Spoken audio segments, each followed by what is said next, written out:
This is NDTV.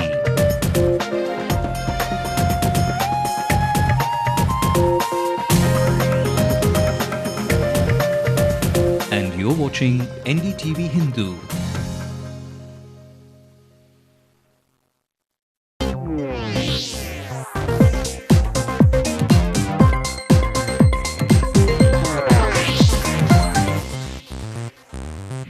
Hacking, spamming, online frauds, just some of the many ways of misusing technology. But if we use it responsibly, that's a different game to play. But if we do it right, the world can be our oyster. This week, Byte It dives deep into the world of surveillance and environment and how experts use cutting-edge technology to make the world a safer place to live in. Then tread on uncharted territory in our gaming segment. Some junk is meant to be forgotten, some junk deserves to live a second life. Electronic waste falls into the second category. Recycling e-waste in a correct fashion requires a lot of technology, and if done right, helps the earth breathe a little longer.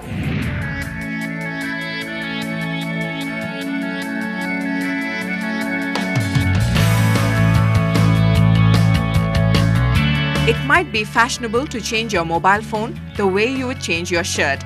But then what do you do with the old gadget? Regift, resell, or ideally recycle?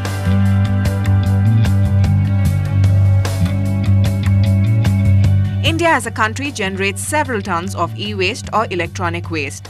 This can range from household appliances like refrigerators and microwave ovens to other gadgets like phones and computers. The art of disposing this waste, though, is a job for specialists. E-recyclers have to follow strict guidelines and safety procedures to recycle waste, and there's a lot of technology involved in every step of the way.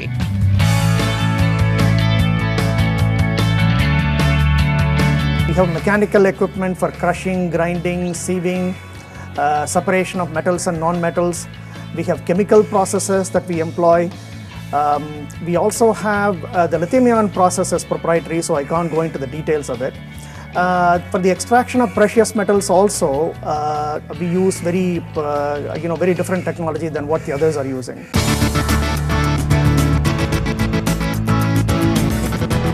One of the first steps while recycling e-waste is segregation. E-waste is collected from corporates mostly, and it gets separated at plants like these. Every part of an electronic device goes into separate bins. For instance, when a computer monitor gets broken down, the glass from the monitor, the plastic body and the wires all get into different piles.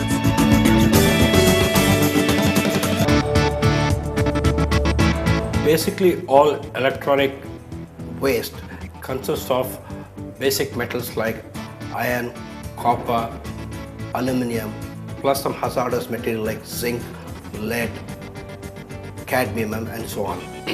The idea behind segregation and separation is that you get the intrinsic materials separated out and try to collect them and put it back to various smelters. For example, aluminum will go to aluminum smelter, copper will go to copper refinery, iron will go to iron smelter, so that it can be used by other people who use this as a raw material for their end products.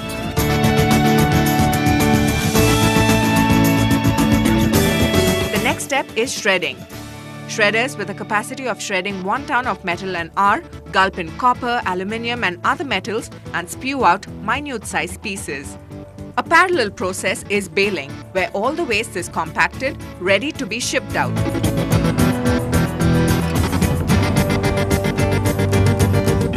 Safety is imperative while managing e-waste.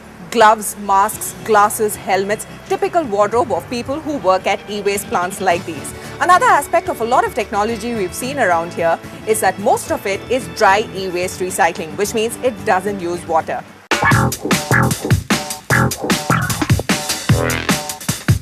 The extent of technology used to manage electronic waste differs from country to country.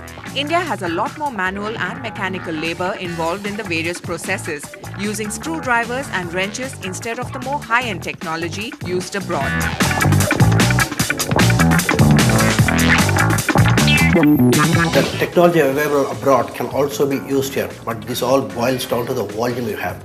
Our facilities in Australia and UK have technology which has end-to-end processing and separation of all this material. For example, we use eddy current separation for non-ferrous and electromagnetic current for ferrous separation and flotation method for plastics. All these things are separated and then further processed.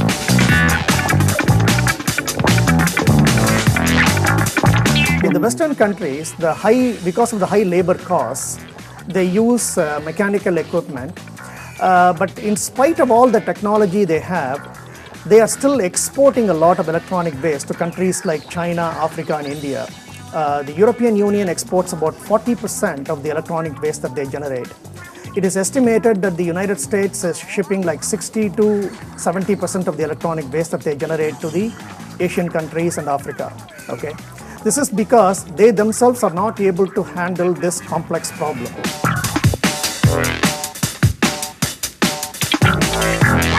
One of the greatest threats to a city and its people can be an incorrect way of recycling e-waste. A lot of people still prefer giving their old electronics to the local raddiwala, which eventually gets burnt or segregated in an improper manner. And this can be very dangerous.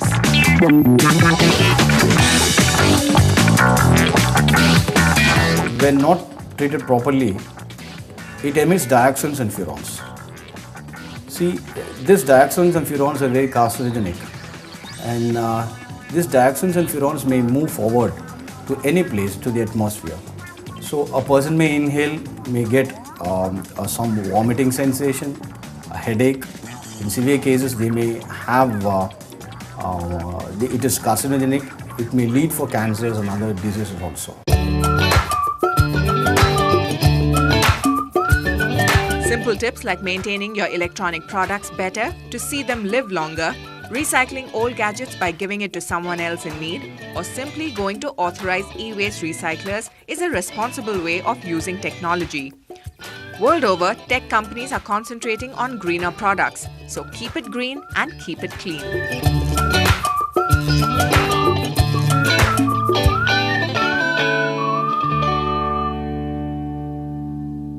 If you work in a company, check if your employer has an e-waste disposal policy or see if you can help introduce it. In a few minutes, you will get a first-hand look at some of the technology used by Chennai's cops to crack down on crimes. Byte It will be back soon with a review of the PS3 game Uncharted 1.